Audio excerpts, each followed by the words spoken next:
In a way, the situation gave us such a limitation because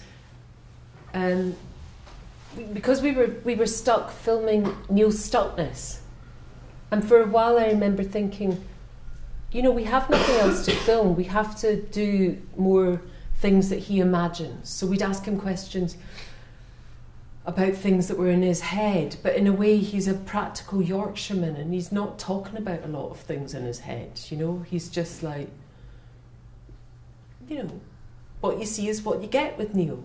That's not what was really going on. So there was a moment when we realised, and it kind of went like, yes, where actually what we needed to do was see the whole world in the house. And here you are, a boring suburban house, but suddenly it was like, this is where all the drama is. It's in this space, and we're not making enough of this space.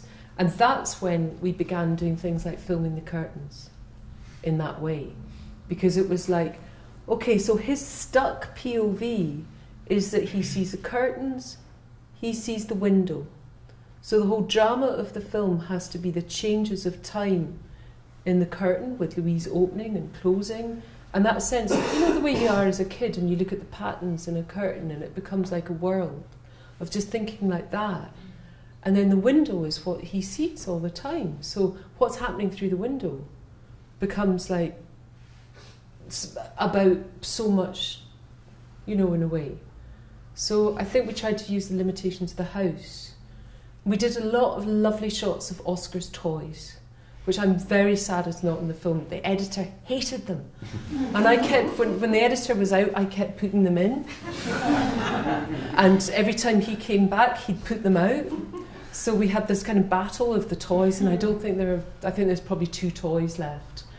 But, you know, I had the sense that Neil's POV and Oscar's POV were the 2 kind of poles of life, in a way. You had somebody leaving life and someone entering life. And somehow that gave us 2 limitations too. And somehow even the world of that boring house suddenly became quite alive through looking at their POVs within it. And through seeing for Oscar, you know, discovering fruit and discovering what he could reach for with his arms and discovering the horses out the window, and all of that became really rich compared to Neil's kind of moving more into himself, as happened in the film.